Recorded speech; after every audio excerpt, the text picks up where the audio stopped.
Hello everyone, कैसे हैं आप सब। आप सभी का वेलकम है, आप सभी का स्वागत है एक बार फिर से आपके अपने यूट्यूब चैनल, आपके अपने परिवार में, आपके अपने घर में, जिसका नाम है डिफेंस गुरुजी। मैं प्रवीण धायल एक बार फिर से हमारे सभी एयरफोर्स एस्पायरेंट का वेलकम करता हूं, जिनका एग्ज़ाम 18 जनवरी से स्टार्ट होने वाला है और बहुत कम दिन उनके बचे हुए हैं। मात्र उनके 2 वीक्स बचे हुए हैं, 2 हफ्ते का टाइम बचा हुआ है। आपने जी जान एक कर रखा होगा, आप बहुत ज़्यादा मेहनत कर रहे होगे ऐसी मैं उम्मीद करता हूं। और अगर नहीं कर रहे तो करना स्टार्ट कर दीजिए, ठीक है, क्योंकि आपको बहुत ज़्यादा एफर्ट डालना पड़ेगा। कंपटीशन काफ़ी हाई है। कई बार बच्चों को लगता है कि इस बार फॉर्म कम भरे गए हैं तो कंपटीशन कम होगा, ऐसा कुछ नहीं है, ठीक है। हमेशा जो कंपटीशन है वो लगभग 1 लाख बच्चों में ही रहता है, या 50,000 बच्चे ही बहुत सीरियस तैयारी करते हैं। बहुत ज़्यादा सीरियस तैयारी तो 50,000 बच्चे ही करते हैं। उनमें वैकेंसी कितनी है? 3-3.5 वैकेंसी रहती हैं। तो कंपटीशन अब भी कम नहीं है। किसी को ये लगे कि फॉर्म कम भरे गए हैं तो कंपटीशन कम हो जाएगा, ठीक है। इसलिए आपको बहुत ज़्यादा मेहनत करनी है, बहुत ज़्यादा प्रयास करना है। और इंग्लिश का जो सेक्शन आपका पेंडिंग था, 7 नंबर जो आपका टेस्ट हुआ था, मॉक टेस्ट अनअकैडमी पे प्रतीक सर ने जो आपको करवाया है, उसका सॉल्यूशन जो है वो फिजिक्स और मैथ का हो चुका है। इंग्लिश का पेंडिंग था, उसको मैं भी करवा रहा हूँ, ठीक है, ठीक है। Due to some emergency live class नहीं हो पाती है, तो मैं आपके लिए रिकॉर्ड कर देता हूँ प्रॉपर तरीके से पूरा एक्सप्लेन करके, ताकि आपको दिक्कत ना आए। और पीडीएफ भी आपको मिलती रहती है। 6 नंबर मॉक टेस्ट की पीडीएफ आपको फिजिक्स मैथ इंग्लिश की मिल चुकी है। ऐसे ही 7 नंबर मॉक टेस्ट जो है, जो आपका फिजिक्स मैथ का हुआ है, उसकी पीडीएफ भी आपको मिलेगी। और ये जो आपका मॉक टेस्ट अभी हो रहा है, 7 नंबर इंग्लिश का सॉल्यूशन जो हो रहा है, इसकी भी पीडीएफ आपको टेलीग्राम पे मिलेगी। तो टेलीग्राम को जरूर ज्वाइन करना है सभी बच्चों को। क्लास को स्टार्ट करें। टेलीग्राम चैनल वही है जो डिफेंस गुरुजी नाम से यूट्यूब चैनल है, वही टेलीग्राम चैनल भी है, ठीक है, वही आपका टेलीग्राम चैनल भी है। तो क्लास को हम लोग स्टार्ट करते हैं। ये आपका सेट नंबर 7 है और इसमें हम लोग क्या कर रहे हैं, इसमें हम लोग अभी देख रहे हैं हमारा इंग्लिश का सेक्शन। इंग्लिश का सेक्शन मैं आपको अभी डिस्कस कराऊंगा। और सबसे पहले आप लोग देखते हो पैसेज होता है। सबसे पहले क्या होता है? आपका पैसेज होता है, ठीक है। पैसेज जो होता है, मैंने बार बार आपको बताया है कि पैसेज जो है वो आपके रीडिंग हैबिट्स के ऊपर डिपेंड करेगा। आपकी वोकैब कितनी स्ट्रॉन्ग है, आप कितना टाइम इंग्लिश पढ़ने में लगाते हो, वो चाहे न्यूज़पेपर के थ्रू हो, चाहे आपका मॉक टेस्ट आप यहाँ पे कर रहे हो, कोई ऑनलाइन या ऑफलाइन कुछ कर रहे हो, ऑफलाइन मॉक टेस्ट आप कर रहे हो। जितना टाइम आप ज़्यादा लगाओगे उतना ही अच्छा आपका पैसेज होता जाएगा। उतने ही चांस हैं कि 4 के 4 क्वेश्चन जो पैसेज के आते हैं एयरफोर्स एक्स और वाई ग्रुप में, वो आप कर पाओगे। इसके अलावा आपका जो एक्स और जो पीक्यूआरएस होता है, पीक्यूआरएस का मतलब सेंटेंस रीअरेंजमेंट जो होता है, वो भी आपकी रीडिंग हैबिट्स के ऊपर डिपेंड करता है, ठीक है। आपकी वोकैब के ऊपर डिपेंड करता है, ग्रामर के बेसिक्स के ऊपर डिपेंड करता है। पैसेज को हम जैसे आपको बताइए लास्ट में पढ़ते हैं, ये आपका पैसेज है, ठीक है। ज़्यादा मुश्किल नहीं होता है पैसेज, कोई भी पैसेज हो ज़्यादा मुश्किल नहीं होता है। और टाइम आपके पास काफ़ी ज़्यादा है एग्जाम के अंदर, तो कोई दिक्कत नहीं आने वाली। तो हम 4 क्वेश्चन जो है उनको लास्ट में डिस्कस करेंगे पैसेज वाले को। पैसेज में डिफिकल्ट वर्ड्स हैं, उनके मीनिंग में मैं आपको बताऊंगा, ताकि आपको प्रॉब्लम ना रहे। फिर भी कोई वर्ड बच जाए तो आप गूगल पे सर्च कर सकते हो, मीनिंग को सर्च करके दोबारा पैसेज पढ़ सकते हो। पीडीएफ आपको टेलीग्राम पे मिल जाएगी। क्लास को स्टार्ट करते हैं। 5 नंबर जो आपका क्वेश्चन है, 5th जो आपका क्वेश्चन है, वो आपका फिलिंग द ब्लैंक का है। ये जो क्वेश्चन आपके सामने है, ये आपकी थोड़ी ही सेंस बेस पे है, वो कैप बेस पे है। The storm continued for filling the blank of the days when we were in New Orleans but fortunately there wasn't filling the damage in the city. तूफान जो है लगभग सभी दिन चलता रहा। कहाँ पे? जब हम कहाँ पे थे? न्यू ऑरलियन कोई सिटी है, वहाँ पे हम थे। लेकिन सौभाग्य से, फॉर्चुनेटली, लेकिन सौभाग्य से वहाँ पे कोई डैमेज नहीं हुआ, कोई नुकसान ज़्यादा नहीं हुआ है। तो 4 ऑप्शन आपके सामने हैं। 2 फिलर्स यहाँ पे हैं। 5th क्वेश्चन के अंदर आपके सामने 2 फिलर्स हैं। There are 2 fillers in 5th question. You have to choose options from A B C D. यहाँ पे 2 ऑप्शन हैं, ठीक है। आप यहाँ पे चूज करोगे, अच्छे से इसको पढ़ोगे, ध्यान से इसको पढ़ोगे। आपने देख भी लिया होगा। और जब रिकॉर्डेड क्लास होती है तो वीडियो को पॉज करके भी आप अपना दिमाग लगा सकते हो। वीडियो को एक बार रोक के और फिर आप चारों में से आराम से इसको देख सकते हो, सोच सकते हो, और फिर दोबारा कंटिन्यू कर लोगे तो आपका आंसर पता लग जाएगा, ठीक है। अब देखोगे यहाँ पे इसका आंसर बनेगा डी। इसका आंसर क्या बनेगा? D. Most of the days when we were in New Orleans but fortunately there wasn't much damage. क्या हो जाएगा? Much damage. मच क्यों आया है, मैनी क्यों नहीं आया? देखो भाई, यहाँ पे मच जो है वो अनकाउंटेबल नाउन के लिए आता है और मैनी जो है वो काउंटेबल नाउन के लिए आता है। काउंटेबल नाउन्स की बात होगी तो वहाँ पे मैनी यूज होता है और अनकाउंटेबल नाउन के लिए मच यूज होता है, ये भी आपको पता होना चाहिए। तो यहाँ पे क्या होगा, मोस्ट ऑफ द डेज, क्या होगा, मोस्ट ऑफ द डेज, और यहाँ पे क्या होगा, मच, यहाँ पे क्या हो जाएगा आपका, मच हो जाएगा। ठीक है, तो इसका आंसर क्या बन जाएगा, डी इसका आंसर बन जाएगा। क्या आंसर बनेगा इसका, डी। चलो आगे हम लोग देखते हैं, आगे देखते हैं, इसका डी आंसर हो गया। I need filling the blank sugar for my tea. देखो भाई, शुगर लिखा हुआ है, शुगर हमारा कौन सा नाउन है। आपके बेसिक्स जब क्लियर होंगे, आपने सारी क्लासेस देख ली होंगी यूट्यूब पे, या आपने ऐसे प्रैक्टिस कर रखी होगी कहीं पे ऑफलाइन ऑनलाइन, तो कोई दिक्कत नहीं है, कहीं भी प्रैक्टिस कर रखी हो। अब तो 2 वीक्स का टाइम है और फेज 2 में आपका वेलकम रहेगा डिफेंस गुरुजी के अंदर। आपको फिजिकल गाइडेंस के लिए, मेडिकल गाइडेंस के लिए और जीडी के जो टॉपिक्स हैं एज इट इज़, जो डिफेंस गुरुजी की टीम यहाँ पे करवाती है, वही आपको देखने को मिलते हैं। आपका जो जीडी होता है जब आपका फेज 2 होता है, तो ग्रुप डिस्कशन टॉपिक्स हैं, जो इंपॉर्टेंट टॉपिक्स हैं, सब कुछ यहाँ पे करवाया जाता है। वैसा ही माहौल रहता है जैसा फाइनल आपका एएससी में होता है, एयरमैन सिलेक्शन जो आपका सेंटर वहाँ पे होता है। तो आपको जरूर आना है फेज 2 के अंदर, लेकिन पहले फेज 1 का पेपर भी क्लियर कर लेना है। I need filling the blank sugar for my tea, तो यहाँ पे क्या बनेगा, I need some sugar, I need some sugar, तो इसका आंसर क्या बन जाएगा, सी आंसर बन जाएगा। ठीक है, तो 6th का आंसर सी बन जाएगा। नेक्स्ट हम लोग देखते हैं, filling the blank, I go out, I asked her son. ठीक है, उसने अपने बेटे से पूछा कि क्या वो बाहर जा सकती है, उस परमिशन ली है, क्या ली है, परमिशन।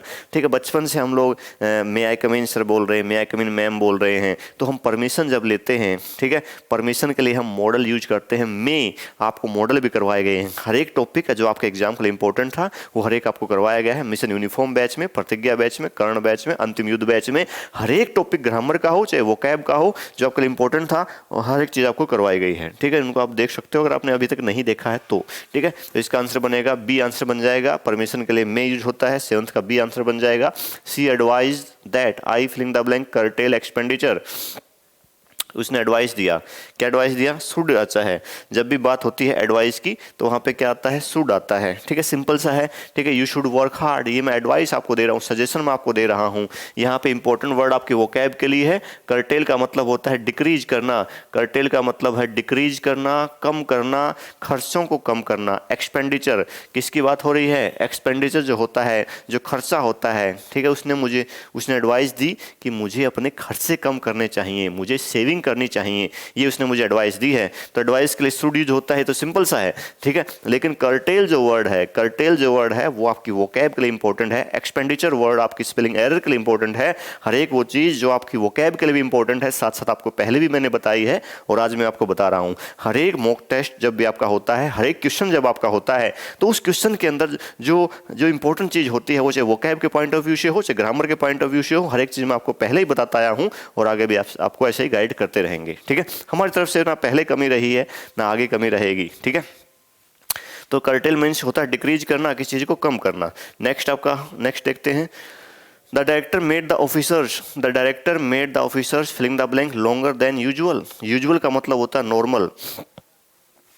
ठीक है, नाइन्थ का देखो जरा, 9th का क्या होगा, डायरेक्टर। देखो भाई, ये जो क्वेश्चन है ये वर्ब के टॉपिक से है। जब जिन लोगों ने वर्ब टॉपिक्स मेरे से पढ़ा होगा, वर्ब के अंदर मैंने पढ़ाया था नॉन फाइनाइट वर्ब, और नॉन फाइनाइट वर्ब का एक पार्ट होता है टू इन्फिनेटिव, इन्फिनेटिव होता है, पार्टिसिपल होता है, जिरेंड होते हैं। ऐसे नॉन फाइनाइट वर्ब की टाइप्स होती हैं। नॉन फाइनाइट वर्ब की टाइप्स क्या बताई मैंने, जिरेंड बताया, पार्टिसिपल बताया और इन्फिनेटिव बताया। इन्फिनेटिव की भी टाइप होती है टू इन्फिनेटिव, बेयर इन्फिनेटिव और स्टैंडर्ड इन्फिनेटिव। आप वर्ब टॉपिक में जाके सीख पाओगे। अगर आपने पहले नहीं पढ़ा है तो आपको दिक्कत आएगी इसमें। तो बेयर इन्फिनेटिव क्या होता है, जब भी हमारा ये वर्ब आता है, जब भी हमारी अगर वर्ब आ जाए, मेक आ जाए, हेल्प आ जाए, ठीक है, बिड आ जाए, इस टाइप से अगर आपकी वर्ब आ जाए, तो उनके बाद अगर वो एक्टिव वॉइस में है, अगर आपका सेंटेंस एक्टिव वॉइस में है, तो उसके बाद V1 आता है, जिसको बेयर इन्फिनेटिव बोलते हैं। क्या बोलते हैं उसको हम लोग, बेयर इन्फिनेटिव हम उसको बोलते हैं। तो इसका आंसर क्या हो जाएगा, इसका आंसर हो जाएगा वेट। काफ़ी इंपॉर्टेंट क्वेश्चन है ये, आप काफ़ी इंपॉर्टेंट है, एग्जाम के लायक क्वेश्चन है। अगर सेंटेंस के अंदर ये वर्ब्स आ जाएं, मेक से क्या बना है, मेड है, ये मेन वर्ब है, it is second form, past indefinite tense है। तो अगर ये मेन वर्ब आ जाए हमारी और वो आपका एक्टिव वॉइस के अंदर है अगर सेंटेंस है, तो उसके बाद आता है बेयर इन्फिनिटिव। बेयर इन्फिनिटिव का मतलब होता है कि अकेला V1 आता है, ओनली वर्ब की फर्स्ट फॉर्म आती है, वहाँ पे टू इन्फिनिटिव नहीं आता। अगर यही सेंटेंस आपका पैसिव वॉइस में होता तो वहाँ पे टू इन्फिनिटिव आता है। मैंने आपको करवाया था, he made me laugh, he made me laugh, तो लाफ वहाँ पे फर्स्ट फॉर्म है, ठीक है। I was made to laugh by him, तो टू लाफ हो गया है जब पैसिव वॉइस बनाया मैंने, टू प्लस V1 हो गया था, टू इन्फिनिटिव अगर पैसिव वॉइस है। लेकिन ये तो सेंटेंस आपका एक्टिव वॉइस के अंदर है, एक्टिव एवी का मतलब एक्टिव वॉइस में है, और ये मेन वर्ब आपकी है, ये इनकी कोई फॉर्म आ सकती है, make made made, help help head, bid bed बिडन, ठीक है। इस टाइप से आप देखते हो तो वहाँ पे आता है उसके बाद बेयर इन्फिनिटिव, वर्ब की फर्स्ट फॉर्म, ठीक है। टू नहीं लगता उसमें। काफ़ी इंपॉर्टेंट क्वेश्चन है, एग्जाम के लायक क्वेश्चन है।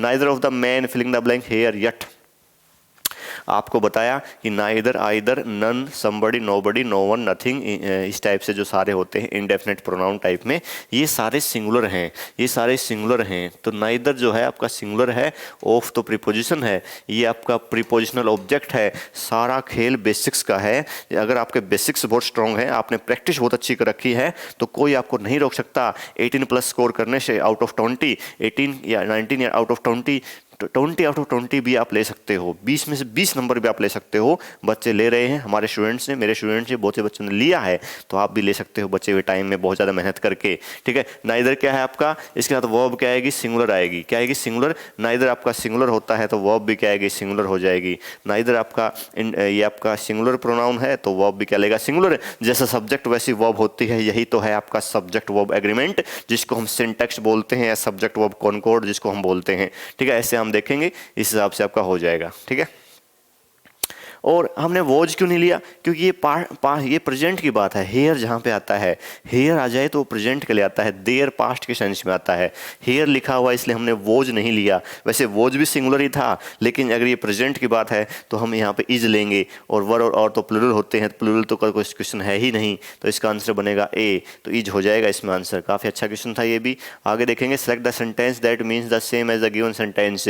Beside being poor he was so illiterate, क्या है, सो इलिटरेट।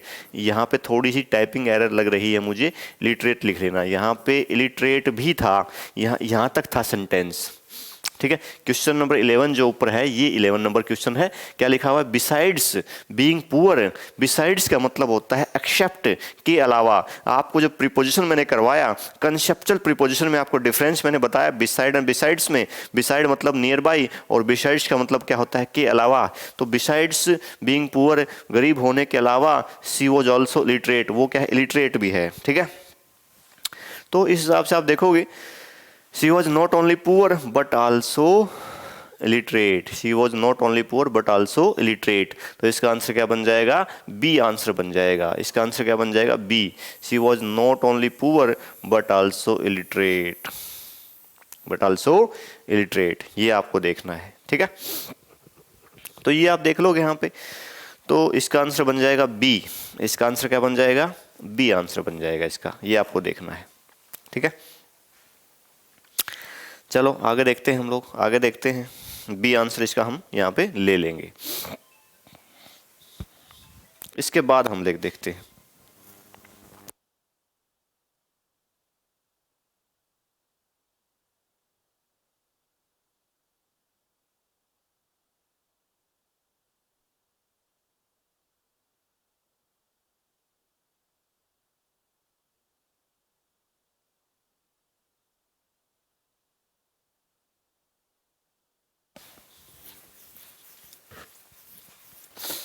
तो यहाँ पे आप देखोगे, इसका आंसर क्या बनेगा, इसका आंसर बनेगा बी, ठीक है। इसका आंसर बी बन जाएगा। नॉट ओनली और बट आल्सो का पेयर होता है, नॉट ओनली और बट आल्सो का पेयर होता है, तो यहाँ पे बी आंसर बन जाएगा इसका, ठीक है। चलो next.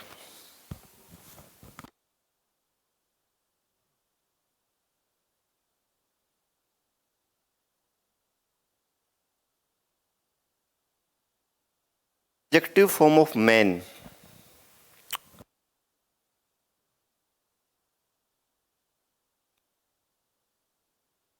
Adjective form of man आपको बताना है, ठीक है। पेनेशिया टेबल में जब मैंने आपको पेनेशिया टेबल करवाई थी, पेनेशिया टेबल में आपको ये बताया गया कि अगर एडजेक्टिव में एलवाई लगाया जाए, नाउन में एलवाई लगाया जाएगा तो एडजेक्टिव बन जाएगा। ये मैं बता चुका हूं आपको। एडजेक्टिव में अगर एलवाई लगाया जाएगा तो एडवर्ब बन जाएगा। क्या बन जाएगा? एडवर्ब बन जाएगा, ठीक है। नाउन में एलवाई लगाया जाएगा तो एडजेक्टिव बन जाएगा, एडजेक्टिव में एलवाई लगाया जाएगा तो आपका क्या बन जाएगा? एडवर्ब बन जाएगा, ठीक है। ये बात आपको ध्यान रखनी है। तो हमने क्या किया, हमने नाउन में एलवाई लगाया है, नाउन में एलवाई लगाया है तो एडजेक्टिव बन गया है। मेन वर्ड आपका नाउन होता है, कॉमन नाउन, ये आपको पता ही है। तो नाउन में जब एलवाई लगता है तो एडजेक्टिव बन जाता है, तो इसका आंसर बी बन जाएगा। ये जो क्वेश्चन है ये जरूर आता है आजकल, ठीक है। बहुत सारे सेट में आता है, बहुत सारे सेट में नहीं भी आता है, लेकिन आपको पता होना चाहिए।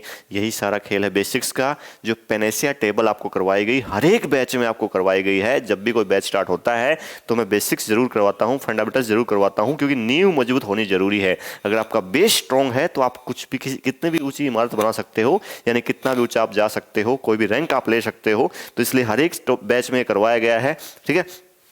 ऐसे ऐसे आपका होता है। तो नाउन में एलवाई लगा तो क्या बन गया? एडजेक्टिव बन गया है, ये आपको देखना है। नेक्स्ट है he was sleeping, filling the blank, to meet her.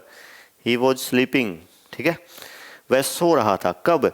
When I went to meet her, जब मैं वहां से उससे मिलने गया। पास्ट की बात चल रही है, पास्ट की बात चल रही है तो पास्ट में लेना है, तो ये नहीं लेना, गो नहीं लेना है। When I went second form लेनी है, पास्ट इंडेफिनिट, क्योंकि ये पास्ट चल रहा है, आपका पास्ट चल रहा है, ठीक है। टाइम की बात हो रही है। व्हेन आई वेंट, जब मैं गया। वेयर की है तो प्लेस के लिए बात नहीं हो रही, व्हेन ये टाइम की बता रहा है। वह सो रहा था जब मैं उससे मिलने गया, तो सी इसका आंसर हो जाएगा। अच्छा क्वेश्चन है ये भी, 13 का आंसर सी हो जाएगा। नेक्स्ट आपका है, यहाँ पे आप देखोगे 14th वाला, choose the sentence with the correct use of adverb of the given sentence. It is too cold today, it is too cold today लिखा हुआ है, ठीक है। It is too cold today लिखा हुआ है। तो यहाँ पे आप देखोगे it is too cold today में यहाँ पे टू कोल्ड है, अत्यधिक। टू जो है वो नेगेटिव सेंस में आता है, ये एडवर्ब आपका है। और ये टू कोल्ड है तो वेरी भी इसके लिए आता है।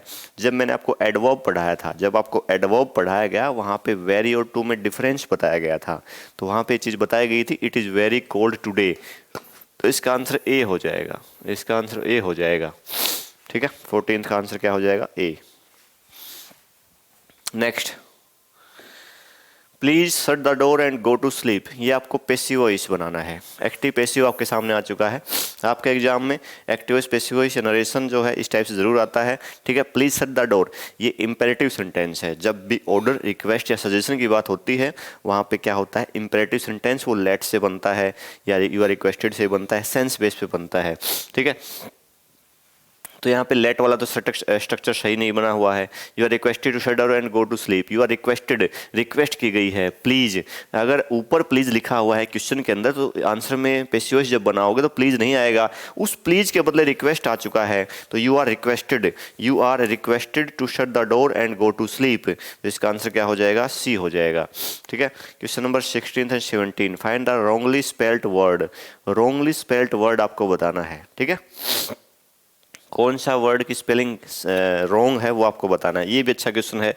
स्पेलिंग एरर, देखो मैंने आपको बताया, एक ही वर्ड को एग्जामिनर, वर्ड वही रहता है, उसी को कभी एग्जामिनर सिनोनिम में, कभी एंटोनिम में, कभी स्पेलिंग एरर में, कभी इडियम फ्रेज में, कभी वन वर्ड में, कभी PQRS में, कभी आपका पैसेज के अंदर, कभी स्पोर्टिंग एरर में, कभी फिलिंग द ब्लैंक में पूछता रहता है। पूरी ग्रामर, पूरी वोकैब के अंदर वही वर्ड घूमता रहता है। तो कीज का मतलब होता है स्टॉप करना, रोकना होता है, ठीक है। कीज मीन्स किसी चीज को रोक देना, स्टॉप कर देना। और सीज तो आपको पता ही है, ठीक है, अलग अलग दुकान को सीज कर दिया, जब्त कर लिया, इस टाइप से। और बिसीज का मतलब होता है किसी से रिक्वेस्ट करना बहुत बहुत अर्नेस्टली। अर्नेस्टली का मतलब बहुत ही ऐसे बिल्कुल गिड़गिड़ा के मिन्नत करना, प्लीज़ ऐसा काम कर दो, ऐसे प्लीज़ प्लीज़, ऐसे हम कैसे करते हैं, उसको बिसीच बोलते हैं। 20-20 रुपये दे दो ईच, हर एक बच्चे को 20-20 रुपये दे दो प्लीज़, उसी को बिसीच हम याद कर लेंगे लिंकिंग मेथड से। तो किसी से रिक्वेस्ट करना, पूरा गिड़गिड़ा के रिक्वेस्ट करना, प्रार्थना करना, बिल्कुल हाथ जोड़ के पैर पकड़ के, उसको बिसीच बोलते हैं। ये तो सही है, बस एक ही गलत है यहाँ पे, सी जो वर्ड है वही आपका गलत है। BESI क्या होगा, मैंने आपको बताया है, ऐसे वर्ड जिनमें क्या होगा, IE या EI आ जाए, वहीं से एरर आता है, तो वहीं पे आपको अलर्ट हो जाना है। रिसीव, कंसीव, परसीव, डिसीव, जहाँ भी सब में EI या IE आता है, ठीक है, तो बिसीच जो है लिखा हुआ है ये वाला वर्ड BESE नहीं आएगा, I पहले आएगा और E बाद में आएगा, यही आपको ध्यान रखना है। ये सब प्रैक्टिस से ही हो पाएगा। बिसीच का मतलब होता है सराउंड, बिसीच का मतलब होता है चारों ओर की बात हो रही है, सराउंड की बात हो रही है, ठीक है। तो ये इसका सिनोनिम मैंने बता दिया, इसका मीनिंग भी आपको बता दिया है, और आपको बता दिया कि एरर कैसे बनता है। स्पेलिंग एरर में आपको एक कॉमन कंसेप्ट दिया गया है, जिसके बेस पे आप कोई भी क्वेश्चन आ जाए उसको कर पाओगे। इंग्लिश लैंग्वेज में, इंग्लिश जो वोकैब में कोई लिमिट नहीं है वर्ड्स की, लेकिन आपको कुछ ऐसे बेसिक्स कंसेप्ट, कुछ ऐसे कॉमन कंसेप्ट आपको दिए गए हैं मेरे द्वारा। आपको जब मोर देन 450 क्लासेज जब आपको यूट्यूब पे मिल चुकी हैं, तो उनमें आपको ये चीज़ बताई गई हैं। तो बिसीज का मतलब होता है सराउंड, बिसीज का मतलब क्या होता है, सराउंड होता है, ठीक है। इस हिसाब से आप देख लोगे इनको। नेक्स्ट आपका है ABCD जो लिखा हुआ है, ब्रिलियंट, वेलिएंट, सैलिएंट, रेडिएंट, इस टाइप से आप देखोगे इनको। देखो जरा, देखो क्या होगा अब यहाँ पे। ये जो वर्ड यहाँ पे है काफ़ी इजी है, ये तो ब्रिलियंट तो काफ़ी इजी वर्ड है, आपको अलग अलग दिख रहा है कि साफ साफ ये वाले में एरर है। रेडिएंट क्या होता है, रेडिएंट पर्सनैलिटी होती है, रेडिएंट होता है चमकदार, रेडियम से बनता है, रेडियम टाइप में है, रेडियम से चमकता है, रेडियम जो एलिमेंट होता है। तो रेडिएंट पर्सनैलिटी का मतलब जो शाइनिंग पर्सनैलिटी होती है, बहुत ही शानदार पर्सनैलिटी होती है, इसको बोलते हैं। और ये सैलेंट क्या होता है, सैलेंट का मतलब होता है मेन। किसी भी बुक के पीछे आप देखते हो, ये जो सी वाला, इसका मीनिंग मैं बता रहा हूँ सी वाले का, तो किसी भी जो कोई बुक होती है उस पर लिखा होता है सैलेंट फीचर्स, जो मेन फीचर्स हैं इस बुक के, वहाँ पे लिखा होता है, ये भी अच्छा वर्ड है, ठीक है। और वेलिएंट आप देख लेना, मुझे अभी ध्यान नहीं है। रेडिएंट भी अच्छा वर्ड है, शाइनिंग टाइप में, ठीक है, शाइनिंग पर्सनैलिटी, दमदार पर्सनैलिटी, बहुत अच्छी पर्सनैलिटी टाइप में, अच्छा मतलब दमदार आदमी टाइप में, उसको रेडिएंट बोल देते हैं, ठीक है। और इसमें आंसर ये है ब्रिलियंट। ब्रिलियंट में ई नहीं आता है, ठीक है, ब्रिलियंट में ए आता है। तो जैसे आप देख लोगे, इसका आंसर क्या हो जाएगा, 17th का आंसर क्या हो जाएगा, ए हो जाएगा। काफ़ी इजी था ये तो, कोई दिक्कत नहीं है। 17th वाले का आंसर क्या हो जाएगा, ए हो जाएगा। मैस्कुलाइन जेंडर ऑफ मेड, जो मेड होती है, जो नौकरानी होती है, उसका क्या बनाना है, हमें मैस्कुलाइन बनाना है। सॉरी, मेड नौकरानी भी होती है। और मेड जो है वो कोई अनमैरिड जो लड़की होती है उसको मेड बोल देते हैं, उसको क्या बोल देते हैं, मेड बोल देते हैं। उसका मैस्कुलाइन बनाना है, क्या बनाना है हमें, मैस्कुलाइन, पुलिंग बनाना है। जैसे वुमेन से मैन बनता है, वुमेन का क्या बनता है, औरत का आदमी बनता है, मैन बनता है, मैस्कुलाइन। पुलिंग स्त्रीलिंग जो आप नाउन में पढ़ते थे, संज्ञा में पढ़ते थे बचपन से, वही तो है। तो यहाँ पे ए आंसर हो जाएगा इसका, बैचलर। क्या हो जाएगा, बैचलर हो जाएगा। स्पिंस्टर क्या होता है, ये बहुत इंपॉर्टेंट वर्ड है। स्पिंस्टर एक ऐसी युवती होती है, एक ऐसी लेडी होती है जो जिसकी एज हो चुकी है शादी की, लेकिन शादी हुई नहीं है उसकी। मान लो कोई लड़की जिसकी एज 25, 28 या 30 ईयर्स जिसकी एज हो चुकी है और उसकी अभी शादी नहीं हुई है, उसको स्पिंस्टर बोलते हैं। क्या बोलते हैं उसको, स्पिंस्टर बोलते हैं। काफ़ी अच्छा वर्ड है ये भी, ठीक है। नेक्स्ट देखते हैं जरा, choose the alternative idiom phrase आपके सामने है। To lose ground, ground lose करने का मतलब क्या हुआ है, ग्राउंड लूज का मतलब होता है कम पावरफुल हो जाना। अगर युद्ध के अंदर यूक्रेन जो है या रशिया जो है, मान लो यूक्रेन अपना ग्राउंड लूज कर रहा है, मतलब वो कम पावरफुल हो गया है। रशिया अगर अपना ग्राउंड लूज कर रहा है, मतलब वो कम पावरफुल हो गया है। ये एग्जाम्पल है। टू बिकम लेस पावरफुल, कमज़ोर हो जाना, कमज़ोर हो जाना। लूज का मतलब होता है, वैसे लूज वैसे ढीला होता है, ठीक है, लेकिन यहाँ पे इडियम है तो इस हिसाब से हो जाएगा। टू लूज ग्राउंड का मतलब कमज़ोर हो जाना, ठीक है। Next, to fall back on, क्या लिखा हुआ, ये भी आपका इडियम ही है, ठीक। To fall back on, to fall back on का मतलब क्या है, to seek support out of necessity, necessity के टाइम सीक करना, सीक का मतलब होता है डिमांड करना, देखना, कोई स्पोर्ट मिल जाए उसको, उसकी सर्च कर रहा है। सीक का मतलब सर्च करने वाली सेंस में है, सर्च करना। स्पोर्ट, कुछ सहारा मिल जाए, जैसे यूक्रेन ने नेसेसिटी के टाइम सहारा मांगा यूएसए से या यूरोपियन कंट्रीज जो है उनसे, ठीक है, नाटो कंट्रीज से, तो उसको सहारा दिया गया। तो सीक का मतलब सर्च करना, ढूंढना, डिमांड करना। स्पोर्ट, कुछ सहायता, कुछ ऐड हो जाए, एडवोकेट हो जाए, सेकंड हो जाए, हेल्प मिल जाए कुछ नेसेसिटी के टाइम, ठीक है, ये हो जाएगा आपका डी आंसर हो जाएगा। तो ये आपका इडियम था, ठीक है, डी आंसर इसका हो गया है। उसके बाद फिजिक्स तो पहले आपका हो ही चुका है। अब बारी है पैसेज की, जो रीडिंग कम्प्रिहेंशन है उसकी बारी है। देखो, रीडिंग कम्प्रिहेंशन में कुछ डिफ़िकल्ट वर्ड्स हैं, उसको मैं बता देता हूँ आपको कौन कौन से वर्ड के ऊपर ध्यान रखना है आपको।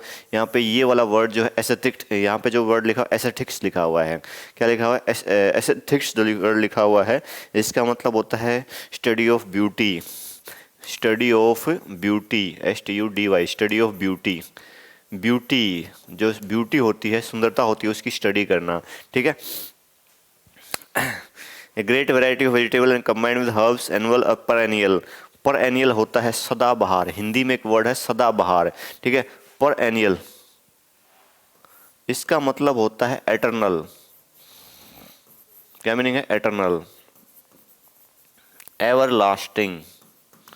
एटर्नल और एवर लास्टिंग, अनंत, जो हमेशा चलता रहता है, जो हमेशा चलता रहता है उसको हम बोलते हैं एटर्नल, एवर लास्टिंग, perennial, ठीक है, perennial।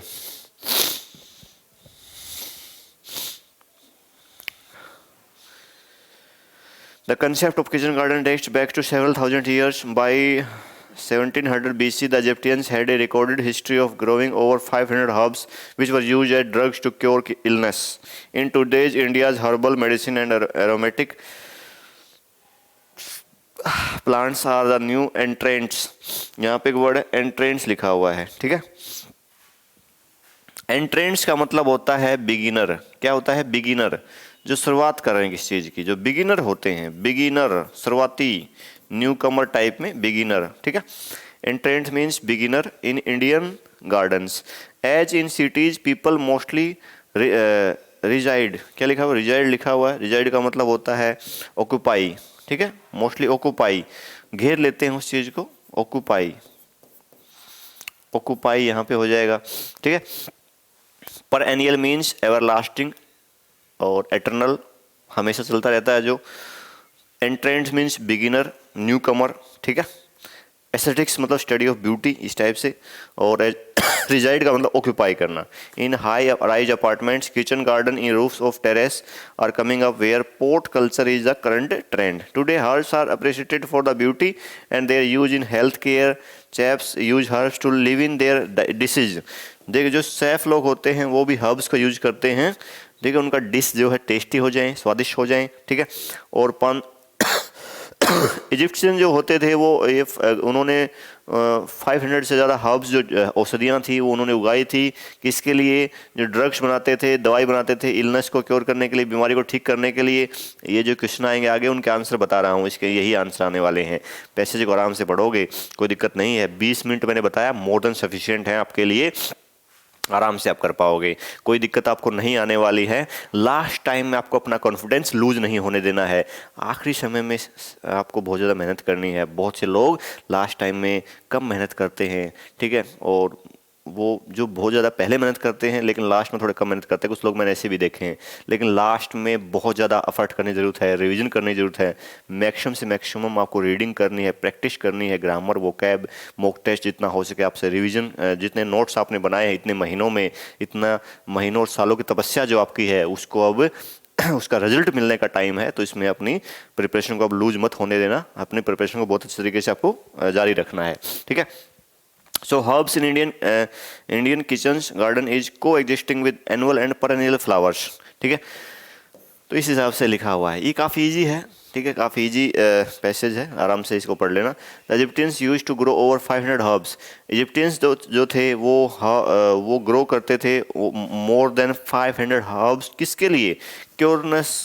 क्योर इलनेस, इलनेस को क्योर करने के लिए, टू क्योर इलनेस, बीमारी को ठीक करने के लिए। वो औषधियाँ, जड़ी बूटियाँ का यूज बीमारी को ठीक करने के लिए होता था। वो यूज इजिप्टियंस जो लोग थे वो उगाते थे, ठीक है, तो बी आंसर हो जाएगा इसका।